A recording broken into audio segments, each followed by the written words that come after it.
छोटो समयमा नै धेरै नाम कमाउने नेपाली खेलाडी मध्ये एक हुन् गुलशन कुमार झा। 2021 प्राइम मिनिस्टर कपमा मध्य प्रदेशको टोलीमा पर्न नसकेका उनलाई नेपाल पुलिस क्लबले त्यही वर्ष भएको मेयर्स कपमा टोलीमा समावेश गरेको थियो। उनले प्रतियोगिताभरि मात्र 2 खेलमा मौका पाएर आफ्नो हाई स्पिड एग्रेसिभ बलिङका साथ रातारात चर्चामा आएका थिए। फाइनलमा शरद भैसवागर र कमल सिंह ऐरी लगायत अरू 2 ब्याट्सम्यानको विकेट लिँदै नेपाल पुलिस क्लबलाई त्यो प्रतियोगिता जिताएका थिए। उनको ट्यालेन्टलाई हेर्दै क्यानले उनलाई सेप्टेम्बर 2021 मा भएको आईसीसी वर्ल्ड कप लिग 2 को टोलीमा राखेका थिए। त्यही टुरमा उनले वन डे इन्टरनेसनल क्रिकेटमा डेब्यू पनि गरेका थिए। यसरी उनको इन्टरनेसनल क्रिकेटको सुरुवात भएको थियो। गुलशन झा सुरुमा प्योर बलरको रूपमा टोलीमा आएका थिए। अहिले हेर्दा उनी नेपालका सबैभन्दा कन्सिस्टेन्ट र भरपर्दा ब्याट्सम्यान बनेका छन्। उनले नेपाल क्रिकेट इतिहासकै केही महत्त्वपूर्ण इनिङ्स खेलेका छन्। आउनुहोस् यो भिडियोमा हेरौँ ओडिआईमा गुलशन झाको 3 सबैभन्दा उत्कृष्ट प्रदर्शनहरू। Number 1 ICC world cup league 2 Nepal versus UAE final match. यो खेल नेपाली क्रिकेट समर्थक माझ सधैँ नै ताजा रहनेछ। 2023 वर्ल्ड कप क्वालिफायरमा पुग्नको लागि नेपाललाई अन्तिम 12 खेलमा 11 खेलमा जित्नुपर्ने थियो। 11 मा 10 खेल जित्दै नेपाल इतिहास रच्नेवाला थियो। 12औं खेल टियु मैदानमा यूएई विरुद्ध हुनेवाला थियो। शानदार ब्याटिङ गर्दै यूएईले 50 ओभरमा 310 बनाएको थियो। त्यसबेलासम्म कहिले पनि 300 रन नबनाएको नेपाललाई यो जित असम्भव जस्तो देखिरहेको थियो। त्यहीमाथि पावर प्लेमा 3 विकेट गुमाउँदा नेपाली समर्थकले आश मारिसकेका थिए। कुशल भुर्तेल, भीम सार्की र आरिफ शेखले राम्रो पार्टनरशिप गर्दै नेपाललाई खेलमा जीवित नै राखे। भीम सार्कीको विकेट पछि कोचले दिपेन्द्र सिंह ऐरी भन्दा अगाडि गुलशन झालाई पठाएका थिए। रिक्वायर्ड रन रेट 7 हुँदा गुलशन झाले इनिङ्सको सुरुवातमा धेरै डट खेलिसकेका थिए र आरिफ शेख आउट भएपछि नेपालको चान्स एकदमै न्यून देखिएको थियो। ओभर बित्दै जाँदा नेपाल डकवर्थ लेविस स्कोरबाट पछाडि हुँदै थियो। त्यहीमाथि यूएई को क्याप्टेन मोहम्मद वसिमले डीएल मेथडबाट खेल जित्न जानी ढिलो बलिङ गरिराखेका थिए। एउटा ठुलो ओभर नआउने हो भने नेपाललाई जित्न असम्भव थियो। 42औं ओभर गर्न क्याप्टेन मोहम्मद वसिम आफै आएका थिए। पुरै ओभर स्ट्राइकमा रहेका गुलशन झाले पार्ट टाइमरको ओभरमा हरेक बलमा हार्ड हिटिङ गरेर 20 रन स्कोर बनाए। यो ओभर पछि नै नेपाल डकवर्थ लेविस स्कोरमा यूएई भन्दा अगाडि रहन सफल भयो र यूएई को स्लो ट्याक्टिक्स आफैलाई समस्या बन्न पुग्यो। त्यसपछि ब्याड लाइटका कारण 2 ओभर मात्र हुन सक्यो, जसमा नेपालले बिना विकेट गुमाई 14 रन बनायो। 44 ओभरमा नेपालले डीएल स्कोरमा 9 रन अगाडि हुँदा नेपाललाई विजेता घोषित गरियो। यो सँगै वर्ल्ड कप लिग 2 मा नेपालको पर्फेक्ट इन्डिङ भयो। यो अन्तिम खेल नजितेको भए यो दिनले नेपाल क्रिकेट फ्यान्सलाई सधैँभर नराम्रो सम्झना दिने थियो। तर थ्याङ्क्स टु गुलशन झा नेपालले फाइनल ओभरमा गेम ओभरटर्न गर्न सक्यो र आईसीसी वर्ल्ड कप 2023 क्वालिफाईमा पुग्यो। यो इनिङ्स अघि पनि उनले केही सानो उपयोगी इनिङ्सहरू खेलिसकेका थिए, तर त्यसपछि मात्र उनलाई म्याच विनरको रूपमा हेर्न थालिएको थियो। सुरुमा पुबुदु, त्यसपछि मनोज प्रभाकर र मोन्टी देसाई सबै कोचले ट्रेनिङ र प्र्याक्टिसमा उनको ब्याटिङ ट्यालेन्टलाई पहिचान गरेका थिए र विश्वास देखाउने गर्थे। मोन्टी देसाईको त उनी फेभरेट चाइल्ड नै बनिसकेका छन्। Number 2 Nepal versus UAE ACC premier cup 2023 final. April 2023 मा एसीसी प्रिमियर कप अथवा एसिया कप क्वालिफायर नेपालले हस्ट गर्दै थियो। वर्ल्ड कप लिग 2 मा डोमिनेट गरेको नेपालले एसिया कप क्वालिफायरमा पनि केही राम्रो प्रदर्शन गर्छ भन्ने आश थियो। सोचे अनुसार नै नेपालले ग्रुप स्टेजमा सेमिफाइनल डोमिनेट गर्दै फाइनलसम्म पुगेको थियो।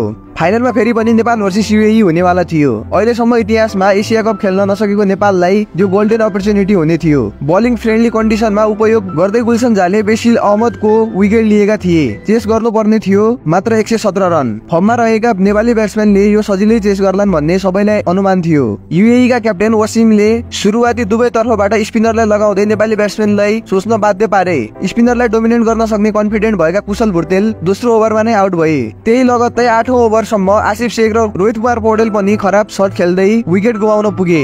यो खेलमा मोन्टी देसाईले गुलशन झालाई 3 नम्बरमा ब्याटिङ गर्न पठाएका थिए। लेफ्ट आर्म स्पिनर आयन खानलाई अट्याक गर्न लेफ्ट ह्यान्डेड गुलशन झालाई छिटो पठाइएको थियो। कुशल मल्ल, रोहित पौडेल, भीम सार्की, आरिफ शेख जस्ता प्योर ब्याट्सम्यान भन्दा अगाडि गुलशन झालाई पठाउने एउटा रिस्की मुभ हुन सक्थ्यो। सुरुको 9 बल डट खेलेपछि उनले 10औं बलमा चौका प्रहार गरे। त्यसको 2 बल पछि आयन खानलाई उनले छक्का प्रहार गरे। भीम सार्की र गुलशन झा क्रिजमा सेट हुन तर्फ लागे र रोहन मुस्तफालाई डिफेन्सिभली खेले। मुस्तफाले 10 ओभरमा मात्र 18 रन दिए र 18 ओभरमा लेग स्पिनर कार्तिक मेयापानलाई 16 रन प्रहार गर्दै गुलशनले गियर चेन्ज गरेर बिस्तारै यूएईलाई जितबाट टाढा धकेले। स्पिनरलाई रेगुलर अट्याक गर्दै अन्त्यमा गुलशन र भीमको जोडीले नेपाललाई जितसम्म पुर्यायो। 84 बलमा 67 नट आउट बनाएका Gulshan Jha man of the match हुन पुगे।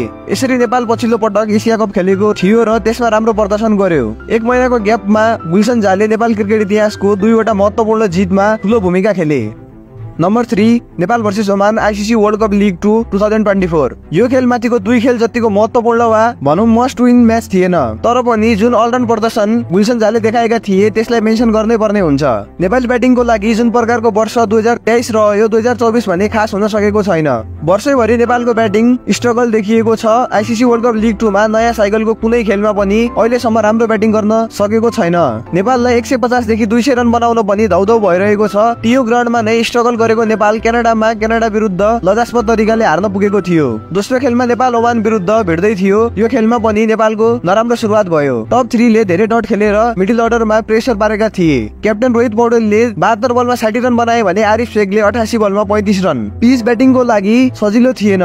13 ओभर बाँकी हुँदा गुलशन पिचमा आएका थिए र नेपाललाई 180 देखि 200 पुर्याउन पनि गाह्रो थियो। झाले आउने बित्तिकै इन्टेन्ट देखाउँदै ओमानी स्पिनरलाई अट्याक गर्न थाले। धेरै जसो स्लग स्विप र स्ट्रेट बाउन्ड्री अट्याक गर्ने गुलशन झाले यो इनिङमा भने रिभर्स स्विप पनि खेल्दै थिए। एकी विलासको 46 ओभरमा गुलशन झाले 23 रन प्रहार गर्दै नेपाललाई मोमेन्टम दिलाएका थिए। उनी आउट हुँदा नेपाललाई एउटा रेस्पेक्टिभ स्कोरसम्म पुगाएका थिए। 5 छक्का र 3 चौका प्रहार गर्दै गुलशनले 35 बलमा 53 रन बनाउन सफल भएका थिए। ओमानले ब्याटिङमा राम्रो सुरुवात पाएको थियो। थर्ड विकेटको लागि एकिब र प्रतीक सेट हुँदै थिए र बिस्तारै नेपालबाट जित टाढा भइरहेको थियो। 25औं ओभरमा ओमानको बेस्ट ब्याट्सम्यान एकिबको विकेट लिँदै गुलशनले नेपाललाई खेलमा फर्काए। त्यसपछि उनले थप 4 विकेट लिएर आफ्नो करियरको पहिलो 5 विकेट हल लिए। उनले 10 ओभरमा 47 रन दिएर ओमानका 5 विकेट लिएका थिए। अन्तिमतिर 2 विकेट बाँकी हुँदा ओमानलाई 24 बलमा मात्र 11 रन चाहिएको थियो। आफ्नो स्पेलको लास्ट 9 बल डट गर्दै गुलशनले 1 विकेट पनि लिएका थिए, जसले गर्दा नेपाल अब हाबी हुन पुग्यो। त्यसपछि ओमानलाई 12 बलमा 10 रन चाहिएको थियो र मात्र 1 विकेट बाँकी थियो।